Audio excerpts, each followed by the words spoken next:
Hashamaar kafuun daawwattootaa fi hordoftoota maatii Muhaamiidiyaa kam jirtan nagaan keenya kan jaalalaa onneerraa madde bakkuma jirtanitti isin qaqqabu jenna daawwattootaa fi hordoftoota keenya. Qophii keenya ammaaf qabanne kan isinitti himu ana Muhaa Oromooti. Hagaduma sagantaatti nu waliin turaan afeerraa keenya gamanumaan viidiyoo keenya like share gochuu sin dagatinaadha.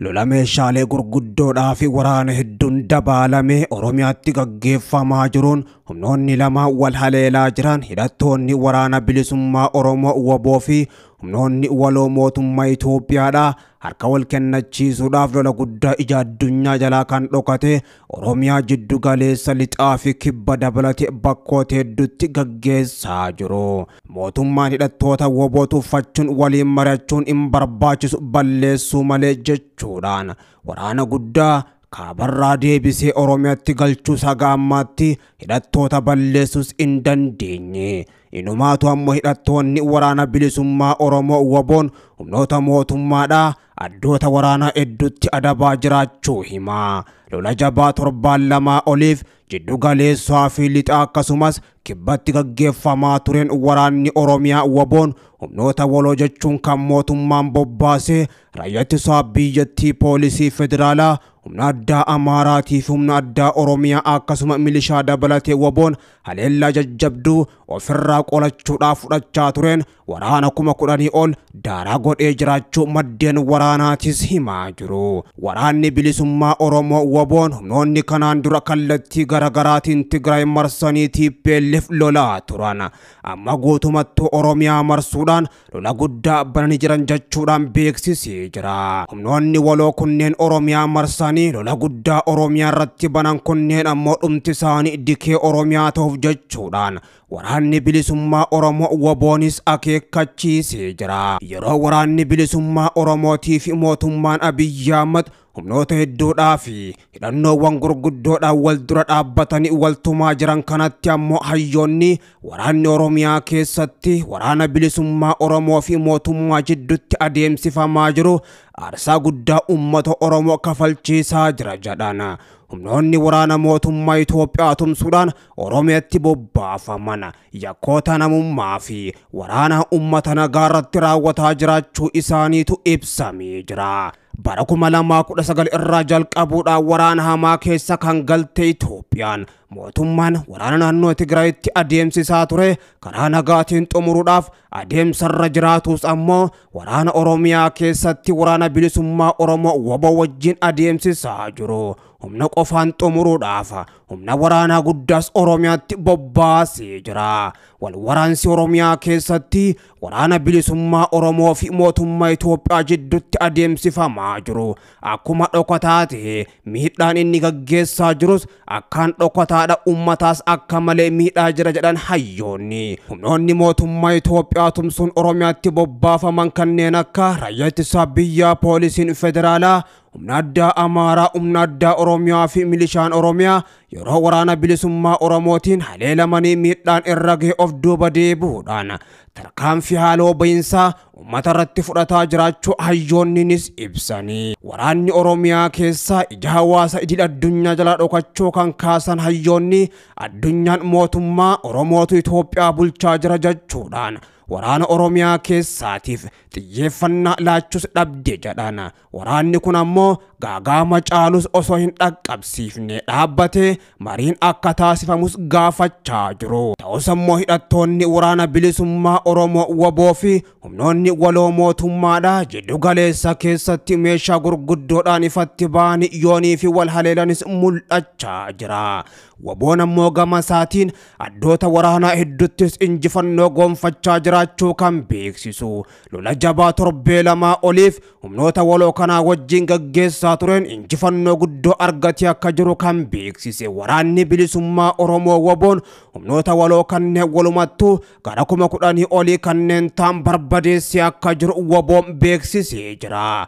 waboon lixa dabalatee gama kaaniin kibbaa fi jiddu galeessa addoota waraana maratti injifannoo gonfachuun buufataalee waraana Abiyyi Ahmedis dhuunfataa akka jiru kan beeksise. Daandiiwwan gurguddaa harkatti galfachuudhaan humnoota mootummaadhaa jiddu galeessaa fi akkasuma lixa bakkeewwan garagaraa keessa galanis waboon marsee haleellaa jajjabduu gubbatti raawwachaa akka jiruu fi hedduu isaaniitis ammoo adabbii cimtuu waan isaaniif maltee isaaniif laataa jiraachuu kan beeksise. Injifannoodhaan sabattis galuuf akka jiru waraanni bilisummaa Oromoo waboon gama isaatiin beeksisee jira. Waboon injifannoo himachaa yeroo jiru kanatti ammoo gama mootummaa Itoophiyaa irraa haga ammaattis wanti dhaga'ame hin jiru. Shawaa Lixaa aanaa Daannoo keessatti wal waraansi jabaan waraana bilisummaa Oromoo waboodhaa fi waraana mootummaa gidduutti kaleessaa eegalee hanga har'aan tanaatti gaggeeffamaa kan ture. Waraanni bilisummaa Oromoo waboon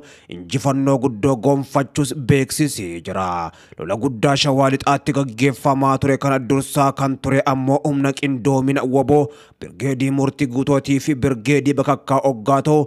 Birgeediin kun lamaan ammoo walumaan ta'uudhaan humnoota mootummaa Abiyyi Ahmed 670 ol barbadeessuudhaan 1500 ol madeessuu beeksisee jira. Lola kanarratti waboon ajajoota 1,100 dabalatee miseensarraa ammoo 180 ol booji'us beeksisee jira. Waraanni bilisummaa Oromoo waboon lola jabaa Shawaa Lixaa aanaa Daannoo keessatti guyyaa lamaaf gaggeessaa tureen humnoota mootummaa Abiyyi Ahmed akka baala mukaatti harcaasuudhaan konkolaataa hedduudhaa fi hidhannoowwan garagaraa danus irraa boojii akka jiru beeksisee jira. Waraanni bilisummaa Oromoo waboon lola guddaa guyyaa lamaaf Shawaa Lixaa aanaa Daannoo keessatti gaggeeffamaa ture kanaan mootummaa Abiyyi Ahmedis akka malee naasisee jira. Waraanni bilisummaa Oromoo waboon lola guddaa Shawaa Lixaatti gaggeessaa ture kana malees ammoo kibbaa fi lixa Oromiyaa bakkoota hedduuttis gaggeessaa akka ture kan beeksise.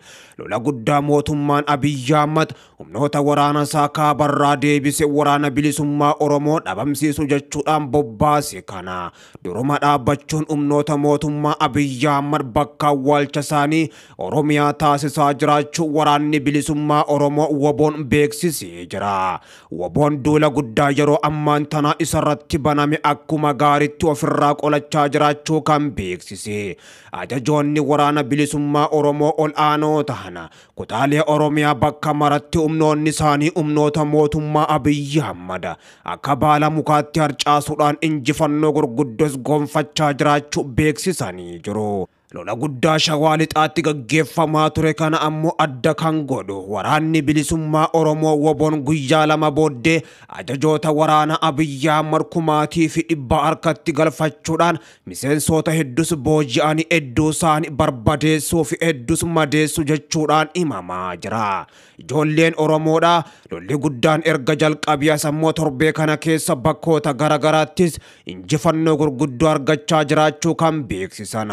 Buufataalee waraana Abiyyi Ahmed jiddu galeessa dabalatee gama kaaniin ammoo kibbaa fi akkasuma kaaba lixa Shaggar bakkoota hedduutti argamu barbadeessanii akka jiranii fi hidhannoowwan gurguddoos gonfachuudhaan daandiiwwan gurguddoos lixarraa kaasuun gara ammoo Finfinneetti geessus bakka hedduutti qabatanii jiraachuunis himamee jira. Mootummaan Abiyyi Ahmed lola guddaa waraana bilisummaa Oromoo waboo balleessuu jechuudhaan humnoota kaabarraa deebise ammoo otoo haara hin galfachiisin gama lixaatti bobbaasuu jalqabees.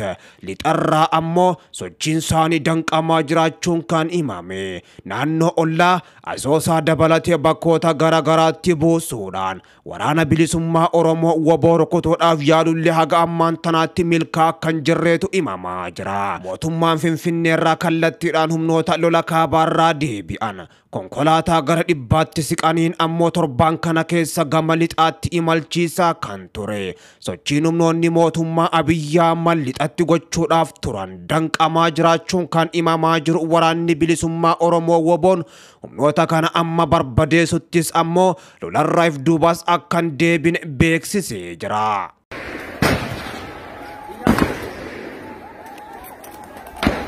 Basi ye.